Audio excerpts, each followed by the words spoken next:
I developed a very strong work ethic. I never missed a day of work, and I wanted to focus on getting out of the rat race. At 20 years old, I was thinking to myself that I wanted to be retired at the age of 40. And to my family, that sounded ludicrous. It was unachievable. You couldn't get it. You couldn't obtain that. So submit to the working grind like everyone else does. And that created a sense of anxiety in me to the degree where I was not going to relent until I got myself to the position where I wasn't going to have to work for money. Because I felt working for money was a stupid waste of my time. It was a waste of my energy.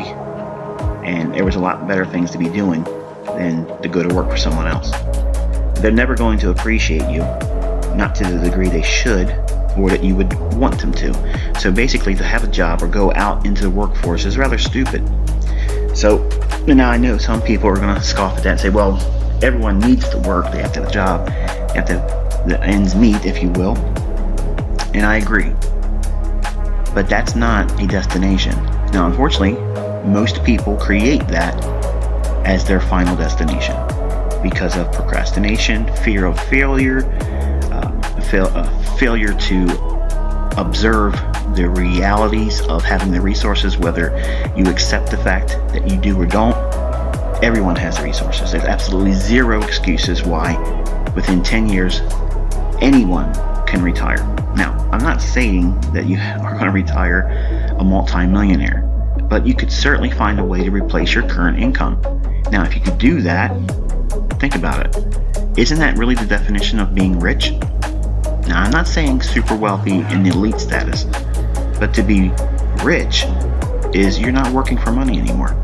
So if you find a way to replace your current income, even if it never goes up, if you just made ends meet, that's rich.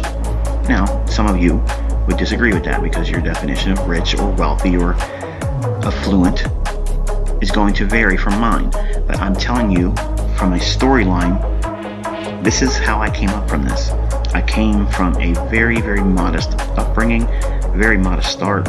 So it was a 20-year plan for me.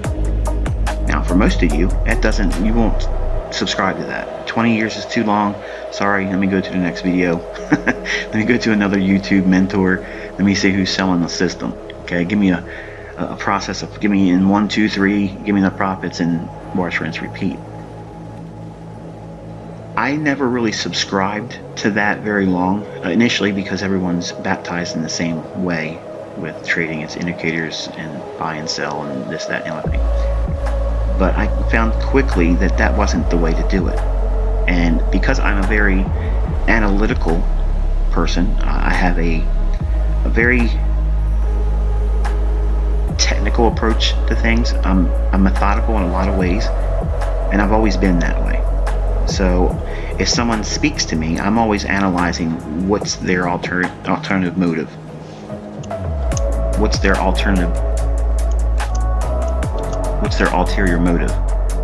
And maybe there isn't one, but I'm always thinking that. I'm always trying to decipher, get to the root cause of problems, because that's where the solution resides. In the American society, we're trained to accept the problem and just grind through it.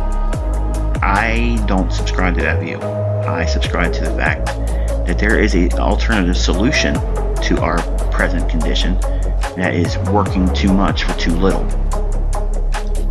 So I had to submit to a long-term process because I had readily admitted that my aptitude for it was probably going to be insufficient.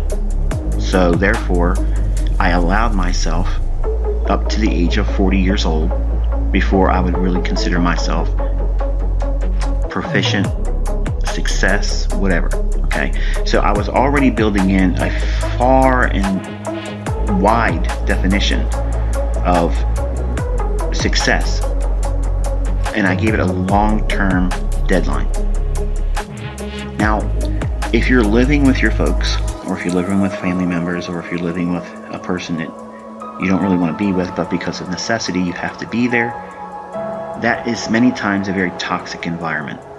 And when I began trading, I kept it quiet. I didn't tell anybody what I was doing because I already knew what the answer was going to be.